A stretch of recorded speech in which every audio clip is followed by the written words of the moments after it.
Hi, my name is Akash, and I'm talking about big data in medicine, and specifically how the big data can be defined in the area of the healthcare industry. So I'm going to use the background slides out here and talk in front.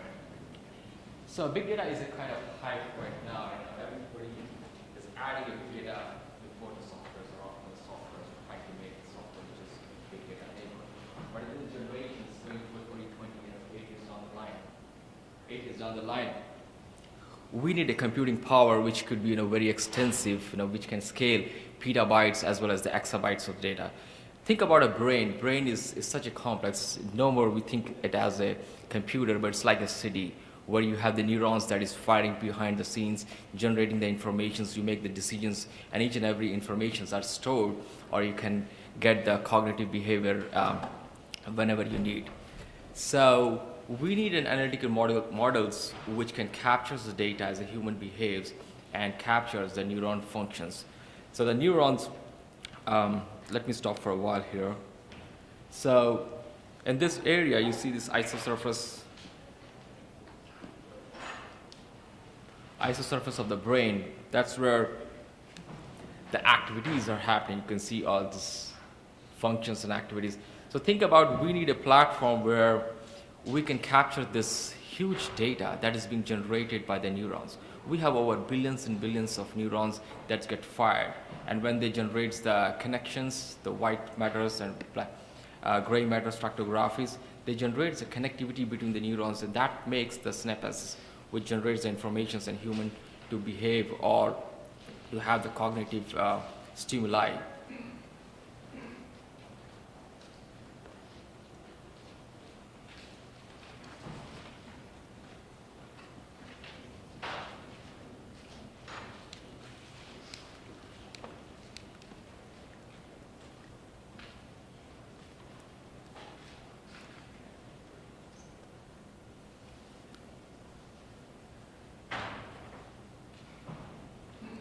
All right. So this is one of the analytical models that we have defined out here. What it does basically, it takes the data from multiple sources of the stimuli, the brain that captures, we plants the stimuli on the brain, and then it takes the data sets and feeds it into the computational platforms. So this system is deployed on a cloud platform where we have the VMs that runs on and the stacks of the analytics. One of the models that I want to talk very specifically is this one, where you can see, think about it as the neurons that get fired. So these are the neurons that get fired with different attributes, and there is the changes of the delta, the activations levels. So if you transcend the brain into multiple parts, each segments have different characteristics. So if somebody gets injured on one side of the brain, other side of the brain starts activating itself and take the weightage to do the computations of it. So if you think this as one of the model where if you implement the brain and computer together with the computer interface, think about it, the jobs that are created by the brain in signaling or the VMs that we have for simulating those things in terms of computational biology. And then if you want to simulate back into the cloud computing, you can have multiple VMs running, and you can find out how a brain functions, what are the different neurons are fired, what activities are taken care of, how the memory transcends from one level to the another level. So this research is focused on a very specific infant. His name is White, and he was born in Canada, and when he was born, he was not able to open his mouth. So that's a very typical case, and it's a kind of mystery, and many scientists have been working on this particular area. We got involved as well, and it was very difficult. We got all this brain data from the particular patients, and we analyzed everything, and we were not able to find out why, what was there in the brain which led the infant not to open the mouth itself. So many incidents happened that they tried to do, put the synapses inside and try to try to feed the baby or give the oxygens. But anyway, that's still a challenge. The baby is still the same. There's no improvement until this, they give some kind of myocardial functions out here, because these muscles have not been damaged. So what we are doing with the big data out there is taking the data samples as well as the gene types, proteomics of that infant, and we did a slicing of it and ran with multiple species, as well as found multiple grading and what chromosomes were responsible for a particular actions that myocardial dystrophy has occurred, and what can be done to really treat it. So still now we don't have the answers, how we can do it, but yes, with the computational modeling and system biology, we were able to find out the patterns that were there responsible that led the myocardial atrophy of the facial dystrophy as well.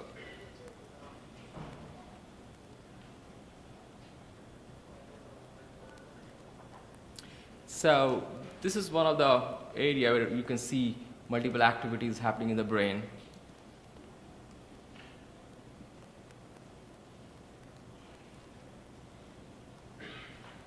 So we found particular stimuli. When we gave particular stimuli to that infant, we're able to find specific activities that happened there. And then what we're trying to find out is to alter a few gene phenotypes out there.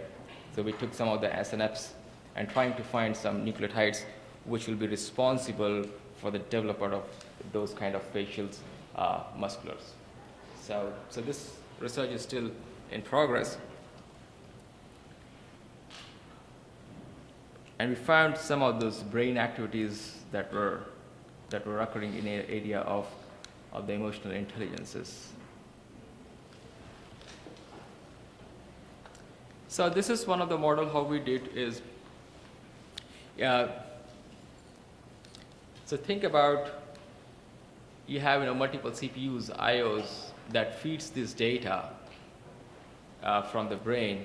And what we did is we captured each and every data sets that we have and start simulating the same behavior on a computational platform, so that we can literally see what could be happening inside the brain, when there is an action or there is a pictures being fed to a brain.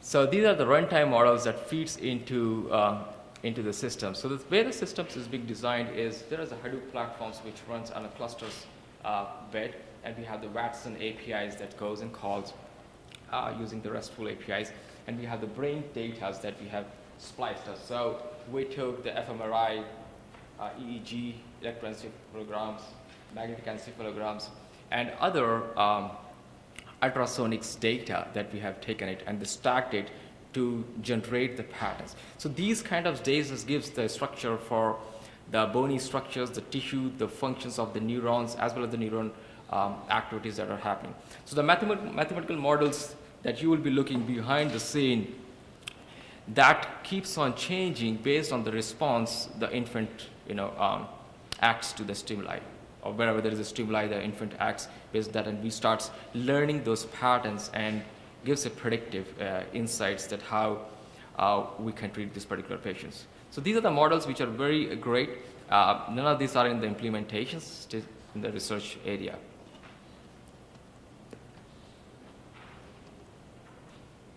So here's one of the area what we slice the brain and found the activities which are primarily responsible for the spatiotemporal regions.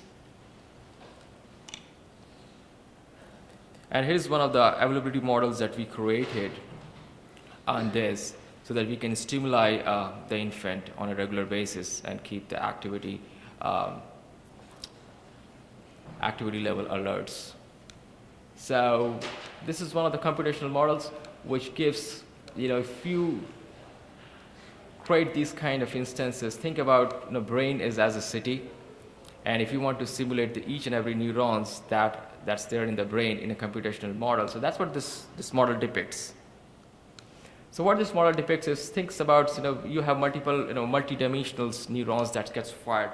So before I go that way, so think about, just picturize that you are in a city just outside line, and there are lines outside. You can go any street, and when there is a red light, so you can divert the traffic, and that's where the brain works. So when you have neuron gets fired, starts connecting to another one, and then it doesn't get the response, it goes and develops another synapses and rerouting.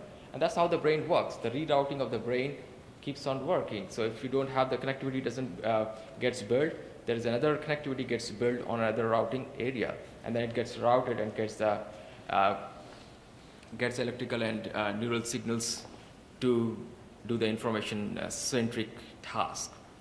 And this is one of the brain model that we are working on currently, where this is a multi-dimensional spaces where you have multiple neurons, axons, synapses that get fired, and based on that, you can feed into a human being as a stimuli which goes back.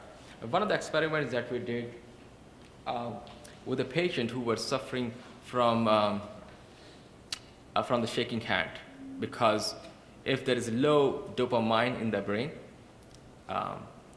then the hand starts shaking like this. So with this model, based on this model, we can capture the stimuli, the electrical signals of the brain, and then find out how low those dopamines are. So it's very difficult to inject the dopamine back into the brain with any transmitters or sensors implanted in the brain. But what if we can generate the electrical activities out just in the prefrontal lobe, which can stimulate? And that's what this model depicts, that we were able to generate the activity in the prefrontal areas, which gave the behavior of a dopamine. So the shaking, just stopped for a while. And then once the dopamine gets, so just like, you're playing with the brain, just saying the dopamine is there, but actually it's not there, because there is no way we can inject the dopamine back into the brain. So these are certain models that are specifically in a system biology where we can model it, but still it's very hard to implement back into the brain.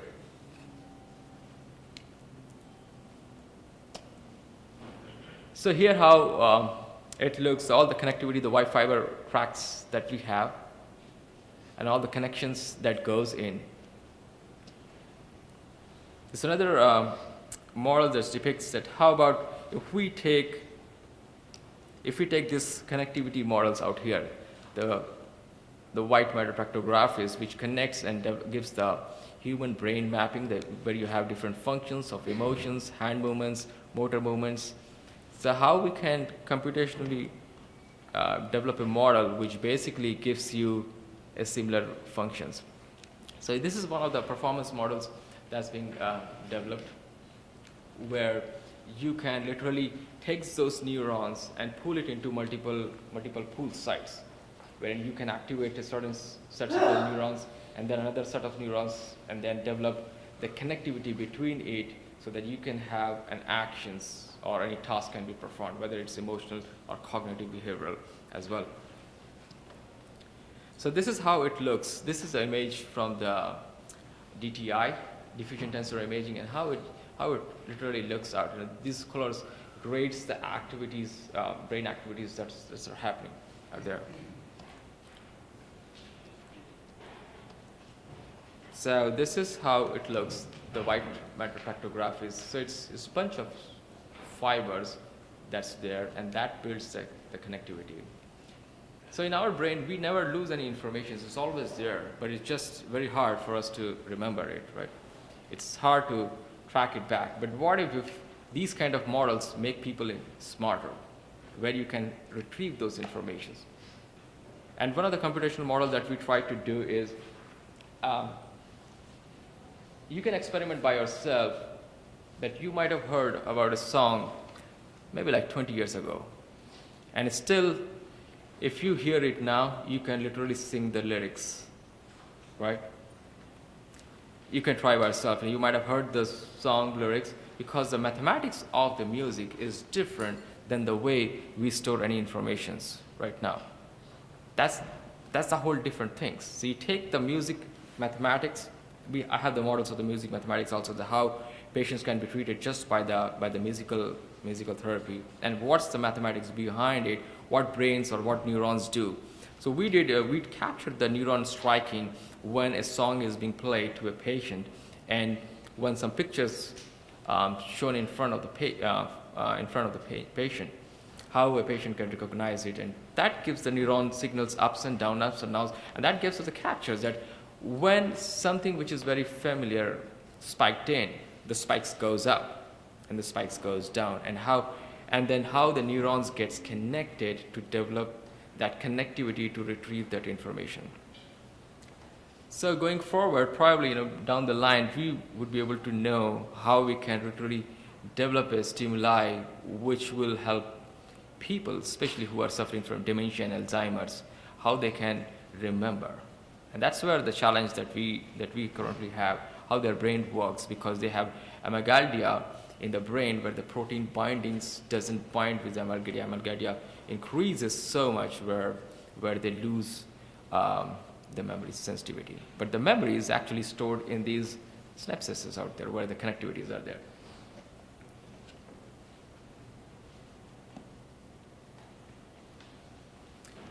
So to run this kind of platform, we need a huge data sets. So none of the database, any of the technologies that we have doesn't support running this big information platforms. So we have, these platforms are being run on petabyte of scales. So we are running on some of the supercomputers out there and developing a stimuli and simulations which runs and generates the patterns and gives the characteristics. So what we want to know is all the characteristics that are there.